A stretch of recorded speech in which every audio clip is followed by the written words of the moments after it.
Assalamualaikum warahmatullahi wabarakatuh. Salam sejahtera untuk kita semua. Shalom, Om Swastiastu, Namo Buddhaya, salam kebajikan. Perkenalkan, saya Putri Indra Suryandari, dosen tetap pada program studi D3 Rekam Medis dan Informasi Kesehatan Institut Ilmu Kesehatan Bakti Wiyata Kediri.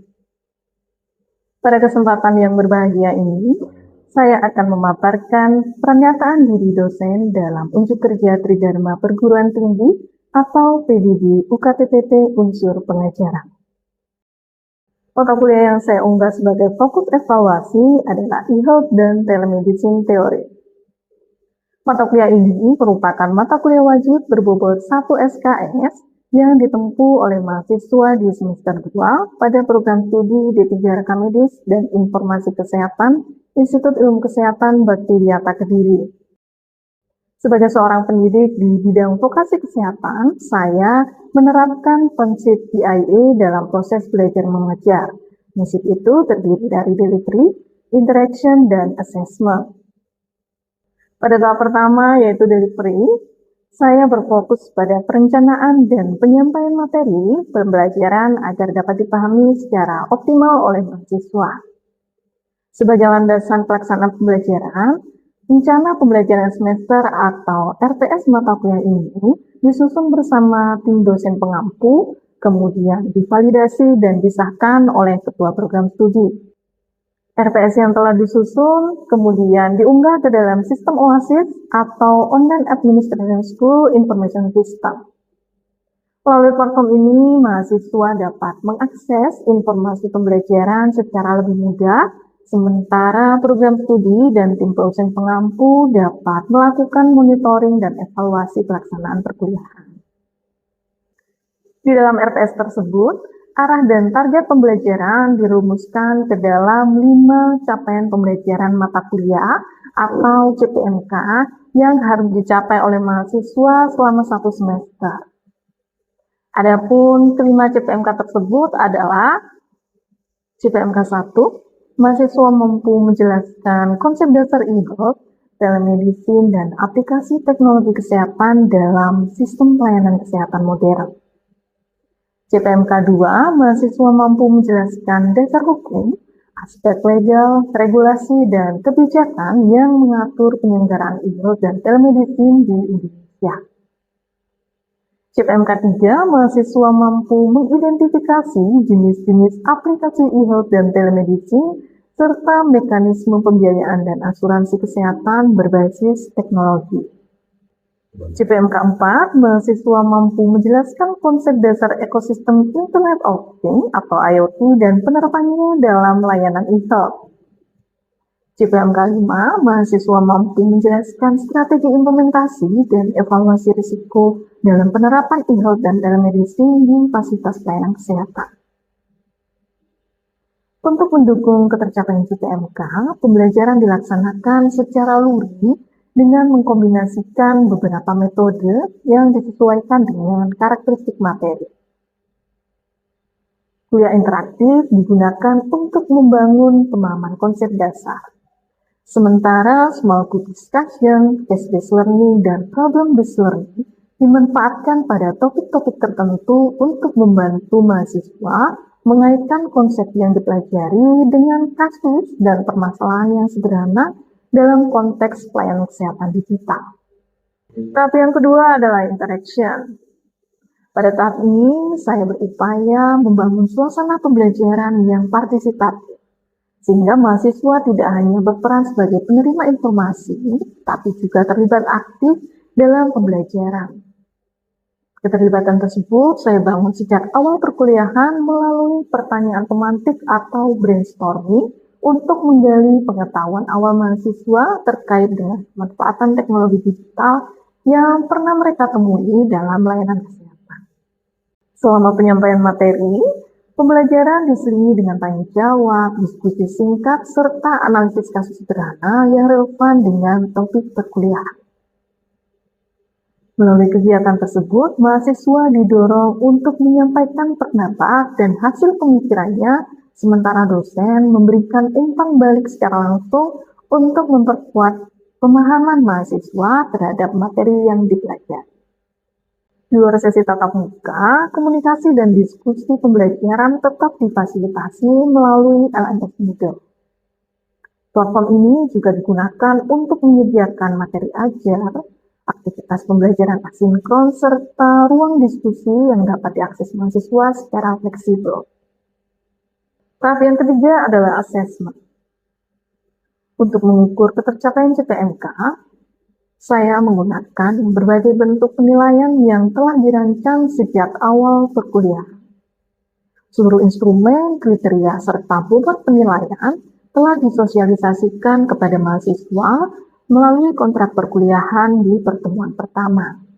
Dalam mata kuliah ini, saya menerapkan prinsip penilaian berkelanjutan.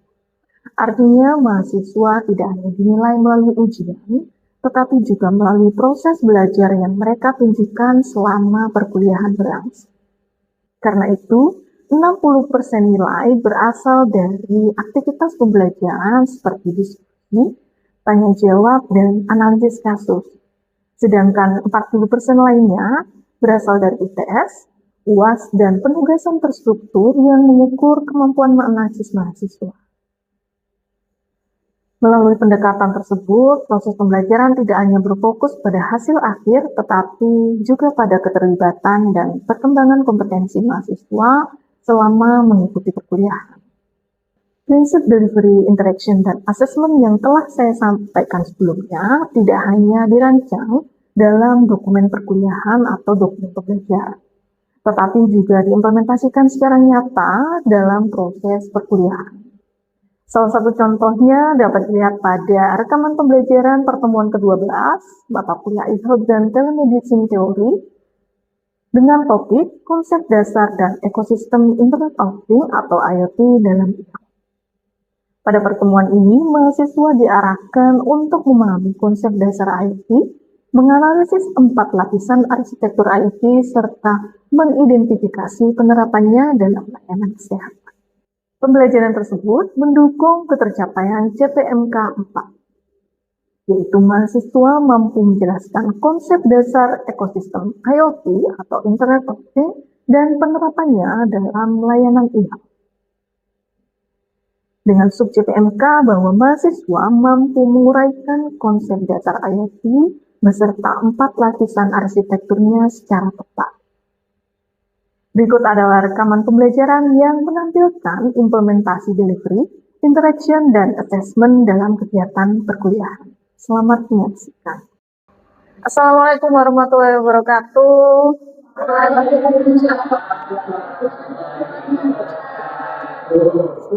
Bagaimana, udah siap untuk mendapatkan materi pada hari ini? Oke, sebelum saya mulai perkuliahannya, saya minta untuk teman-teman semua melihat pergelangan tangan masing-masing ya. Boleh teman sebelahnya. Siapa yang hari ini datang ke kampus pakai smartwatch? Angkat tangan. Saya. Wah, banyak ya, ternyata lebih dari 50% yang bawa smartwatch ke kampus ya. Smartwatch ini akan menjadi penghubung untuk media belajar teman-teman semua. Dan sebelum saya masuk lebih dalam, saya mau review dulu ya pertemuan 11 kemarin dengan Bu Indah. Teman-teman masih ingat? Jadi kalau minggu lalu ya teman-teman belajar dengan Bu Indah tentang aspek legal dan juga hubungan antara dokter dengan pasien. Nah, sekarang kita akan belajar bareng-bareng tentang hubungan antara smartwatch tadi dengan dokter dan juga pasien. Tapi tidak hanya smartwatch ya, tapi juga alat-alat lain di fasilitas lain. Oke, jadi sesuai dengan rencana pembelajaran semester yang sudah kita sepakati di pertemuan awal ya, di pertemuan 1, jadi sub CPMK yang harus teman-teman kuasai pada pertemuan ini adalah teman-teman bisa menguraikan apa itu konsep dasar Internet of Things dan juga bagaimana 4 lapisan arsitekturnya. Jadi yang menjadi fokus pelajaran kita itu ada 2 ya. Yang pertama adalah konsep dasar IoT dan juga bagaimana lapisan dari arsitektur IoT ini menjadi penghubung ke meja kerja seorang TNIK. Oke, sebelum masuk ke materi lebih dalam, ada yang tahu apa itu Internet of Things? Silakan angkat tangan. Oh ya, silakan Firsan.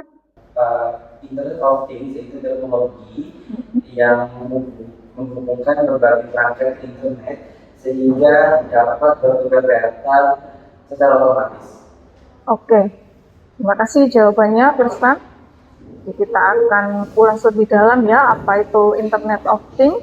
Jawaban yang disampaikan oleh Firsan tadi sudah mendekati benar ya, bahwa Internet of Things ini adalah satu bagian ya, atau satu unsur dari teknologi yang diterapkan di pelayanan kesehatan. Prinsip dasarnya adalah menghubungkan antara sensor dengan internet. Jadi kata kuncinya ada sensor dan juga ada internet. Nah, kalau dianalogikan ke kehidupan sehari-hari, itu bisa kita lihat pada penerapan lampu pintar ya. Jadi kalau teman-teman di kos atau di rumahnya punya lampu yang nyala warna ungu, warna biru, nah, itu kan kita tidak perlu mengganti secara manual ya, nggak perlu saklarnya dimatikan, dinyalakan, kan cukup lewat smartphone. Jadi prinsip ini juga sama ya, diterapkan di pelayanan kesehatan. Jadi melalui teknologi kita bisa melakukan pemeriksaan lebih dalam ya, misalnya untuk pemeriksaan tekanan darah. Ketika tekanan darah pasien ini sudah muncul hasilnya, maka dia akan langsung mengirimkan datanya ke nurse station. Jadi perawat itu tidak perlu nunggu pasien selama 24 jam di situ ya. Jadi cukup meninggalkan alat yang otomatis bekerja, nanti datanya akan muncul di nurse station. Kemudian akan muncul pertanyaan, kenapa data ini bisa muncul di nurse station? Padahal kan tidak ada orang yang melihat 24 jam ya, tapi kok bisa sih datanya ini muncul di station?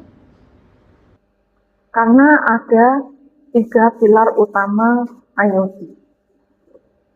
Pilar ini adalah pilar yang mendasari tentang integrasi yang berjalan di dalam IoT.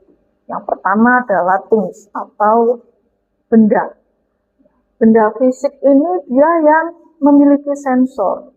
Jadi kalau cincin ini kan benda fisik ya, tapi dia tidak punya sensor. Jadi syaratnya benda yang dimaksud di IoT ini adalah benda yang memiliki sensor, seperti smartwatch-nya teman-teman tadi ya. Nah kalau di bidang kesehatan ya mungkin ada termometer digital, tensi digital, ya yang berbau digital itu ya bisa masuk ke dalam kelompok things. Kemudian things ini dihubungkan oleh konektivitas. Jadi dia tersambung. Kalau smartwatch-nya teman-teman tadi kan tersambung ke Bluetooth ya. Ini nanti juga sama. Konektivitasnya melalui Bluetooth. Kemudian nanti dari Bluetooth akan dikirimkan ke smartwatch-nya teman-teman. Nanti dari smartwatch akan melakukan pertukaran data dengan server. Jadi pertukaran data ini dilakukan ketika Bluetooth tadi mengirimkan data ke smartphone. Kan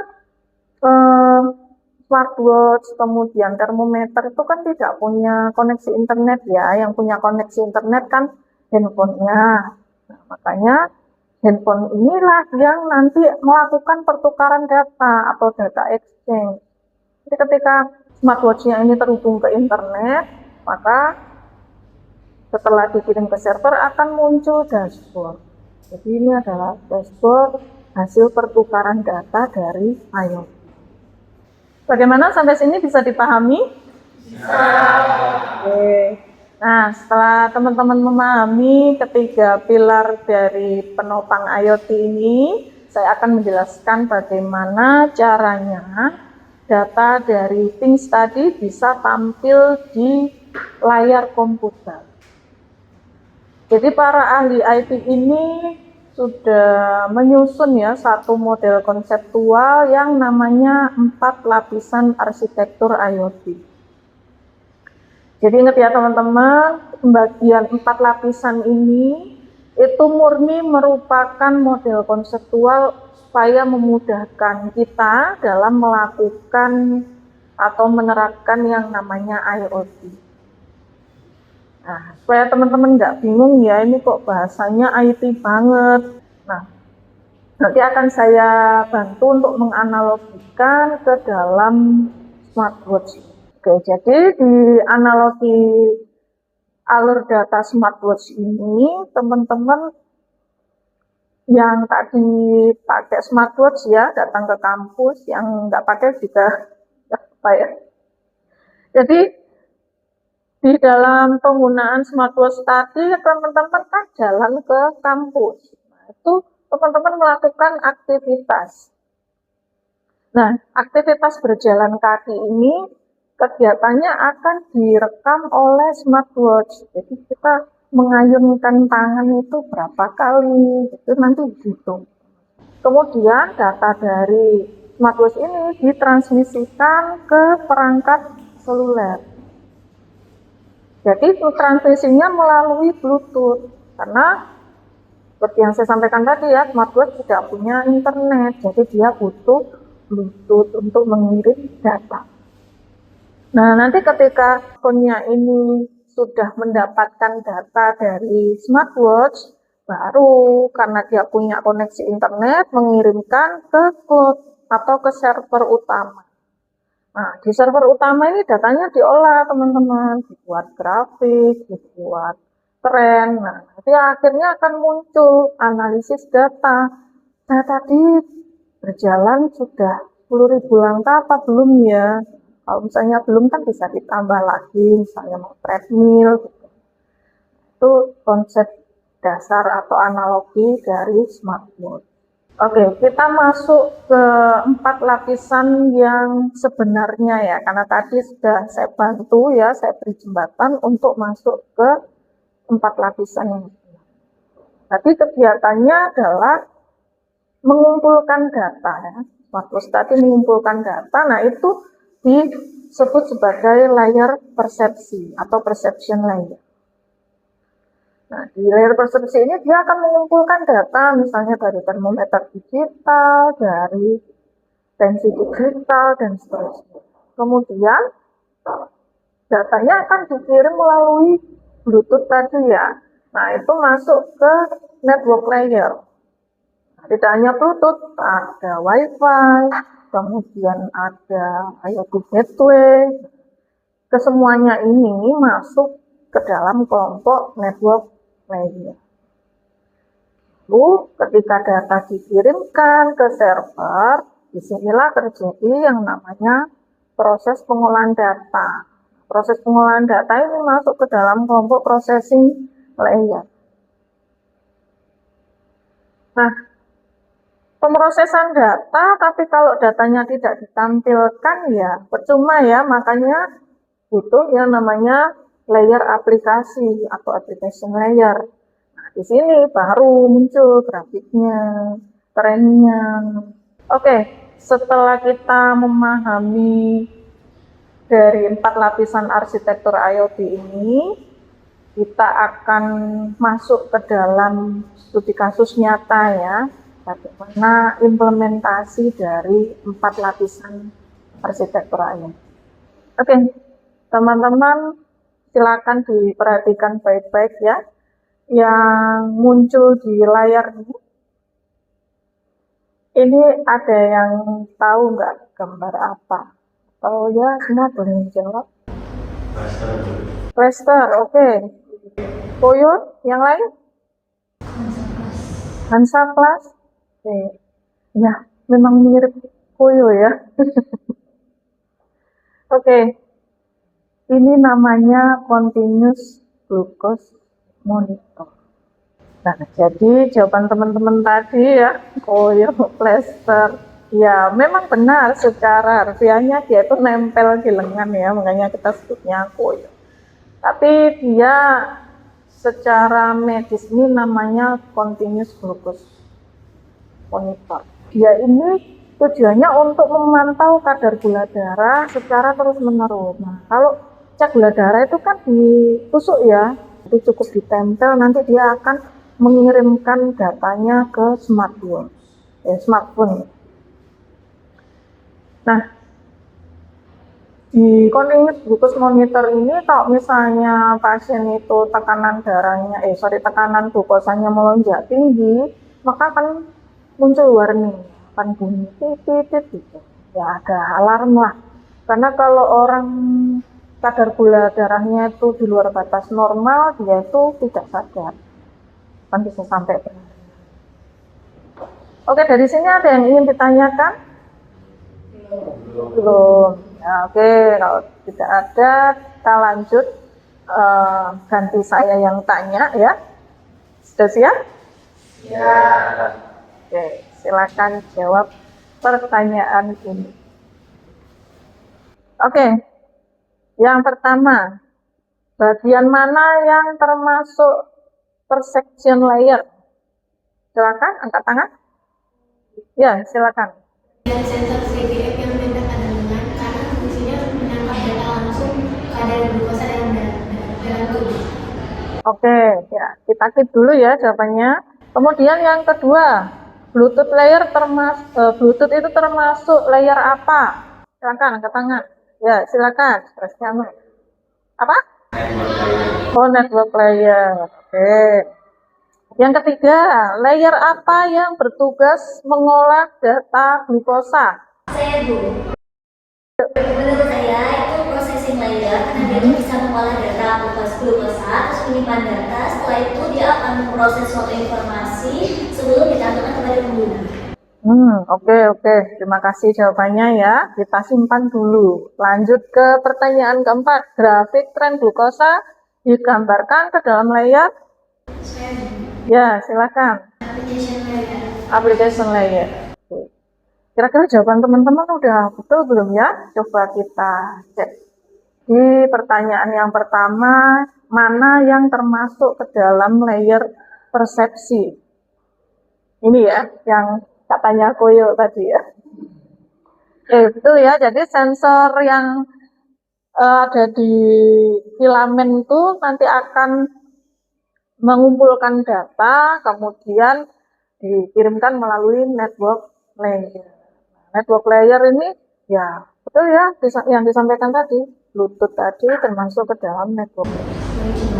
Betul, sebagai jembatan. Kemudian yang ketiga ya, setelah diberi jembatan tadi, maka dikirimkan ke dalam layer processing. Jadi dia memproses data. Kemudian ditampilkan ke dalam application layer tadi ya, yang sudah disampaikan. Wah, luar biasa ternyata mayoritas jawaban dari teman-teman tadi sudah betul ya. Coba kasih tepuk tangan dulu.